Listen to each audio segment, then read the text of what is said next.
What's good, Fight World? Topher Bates here to discuss the championship mindset and to provide 10 differences between a professional or an amateur in school, sports, or business. Now, in any endeavor in life, the devil is in the details. That being said, my hope is that this video sheds light into a few of the subtle nuances that truly separate the good from the great. By no means is this list exhaustive, and I certainly believe that there are other factors that contribute to someone being a professional or amateur. But I will share that these are lessons that have certainly contributed to my growth and personal achievements, whether that be from gaining acceptance to the Wharton MBA program, earning a vice president position at a multi-billion-dollar firm, becoming an Ironman triathlete, or finding a spot on the Purdue football team. Let's jump right in with number one. Professionals understand that the initial achievement is just the beginning. Amateurs stop when they achieve something. You know, it's never too late to reinvent yourself and level up. And unfortunately, throughout life, too often we decide that the best days are behind us. Now, it doesn't matter if you want to get a graduate degree or if you want to learn how to play a new instrument, start a new relationship, or start a family. At the end of the day, the professional recognizes that the work is always in progress. We are all under construction and the best days are ahead. Number two, professionals have a process, amateurs have a goal. So building on that first point, the professional understands the importance of not only planning their work, but working their plan. And absolutely, there's going to be challenges and there's going to be roadblocks. But when you come into whatever you're pursuing with the mentality that, hey, I'm going to adjust, I'm going to adapt, and I'm going to overcome, then you realize that, hey, you don't have to move the mountain in one day, because it's going to be those small habits, those daily deposits that you put towards your goal that will ultimately have the greatest impact on your evolution. Number three, professionals see failure as a part of growth and mastery, whereas amateurs give up at the first sign of trouble and assume their failures. So this tenet really makes me believe that success is on a pendulum, right? On one side, you have pain and suffering, and on the other side, you have growth and joy. But you can't get to the side that has rewards without going back and experiencing the pain that is associated with growth, right? At the Wharton School, throughout campus, there's cinder blocks that have sayings, and there's one very close to Huntsman Hall where the MBA program is located, and it says, there are no gains without pains. So understand that failure is no representation of who you are. In fact, it's the greatest opportunity, and professionals embrace that mentality and they move forward understanding that in order for them to reach that growth and joy that they desire, they will have to experience a certain amount of pain and suffering. Number four, professionals focus on their strengths and finding people who are strong where they are weak, whereas amateurs focus on identifying their weaknesses and improving them. Now that one's a little tricky, because you might be wondering, hey, if I have weaknesses, shouldn't I improve them? Well, absolutely. But I'm here to let you know that the professional understands the greatest impact to their evolution will be their environment. So birds of a feather flock together. If you hang around people who are readers, you're going to read. If you hang around people who are earners, you're going to earn. And so when you acknowledge the fact that peer pressure definitely plays a role in your development, it gives you the freedom to say, hey, I know who I am, I know who I'm not, but where are the areas that I can improve?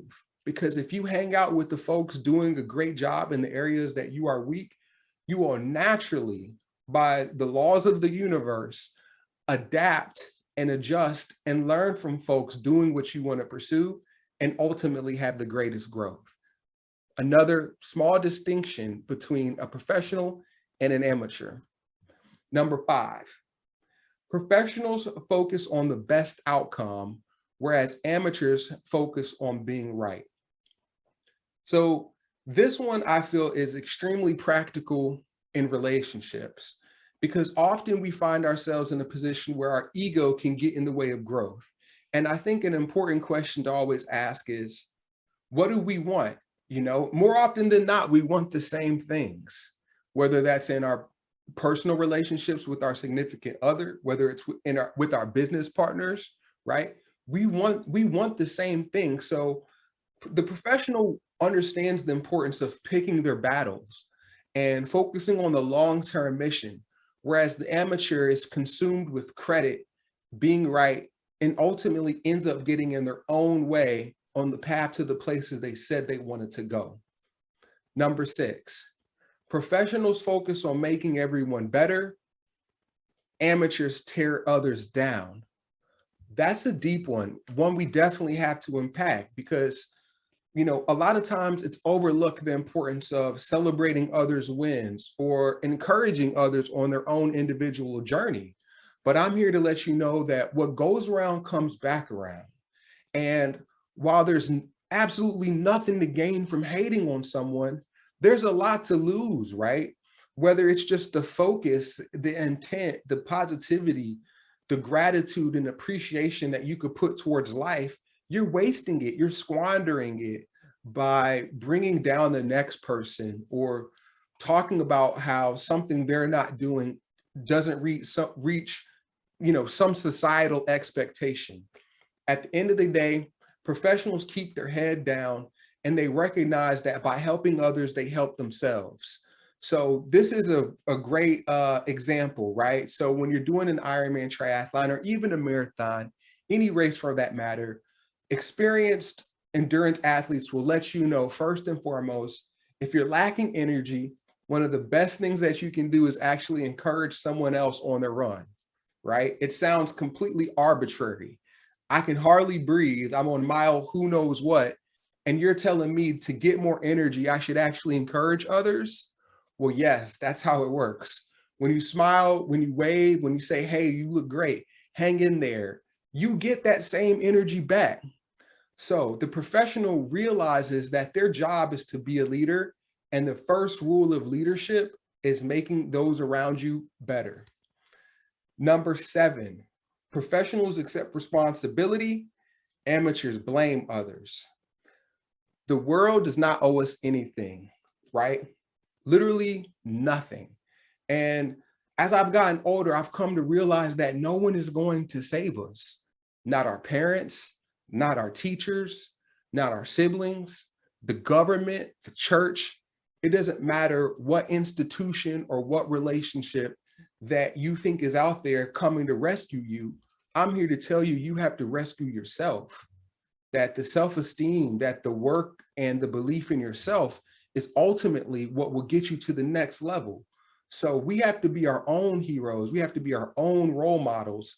And professionals accept that, no, life is not fair, right? People are privileged. People grow up with all different types of hardships. But at the end of the day, all of us are born on a hill one way or another. And we have to decide while we're on this planet, do we want to advance it by climbing up that hill and gaining more ground for our community and for our legacy? Or are we going to go behind it, right? So again, the professional stays focused on their lane.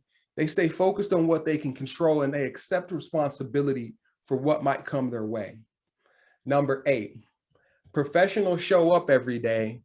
Amateurs show up inconsistently. Now, in literally anything you want to pursue or achieve, 80% of success is just showing in, day out. I don't care if it's 10 minutes at the piano every day. I don't care if it's 15 minutes of reading the dictionary.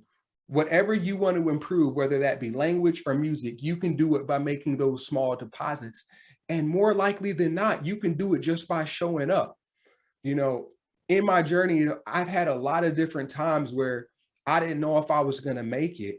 I didn't know if all my hard work was going to pay off. But a quote always resonated in the back of my head. And it's simple. It's kind of funny, but the truth is, if you hang around the barbershop long enough, eventually you'll get a haircut, right? And that is the mentality of a professional. They recognize that if you hang in there long enough, you can win. You know, what did Jay-Z say? Even a broken clock is right 2 times a day. So showing up consistently is a huge differentiator between an amateur or a professional, because a professional realizes they have a job to accomplish and they come to get the work done. You hear me?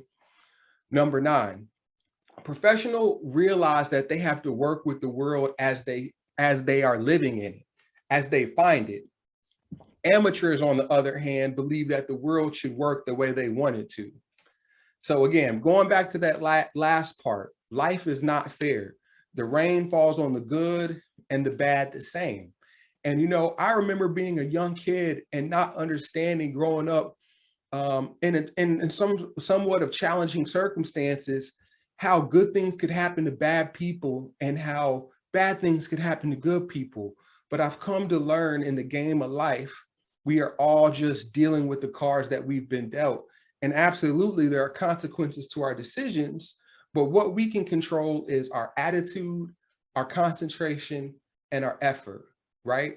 So a huge part of being successful is realizing that life is not fair and there's going to be things outside of our control, but we find our power and we can become the greatest version of ourselves when we realize that what's most important is where we put our attention, how we decide our attitude is going to be, the concentration that we put on things that we think are important, and then last but not least, our effort, right?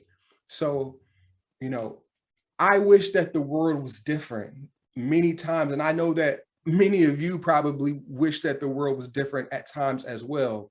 But, you know, we live in the world that we live in, and to be the best version of ourselves, to be the ultimate professional, we have to adapt, we have to accept it, right?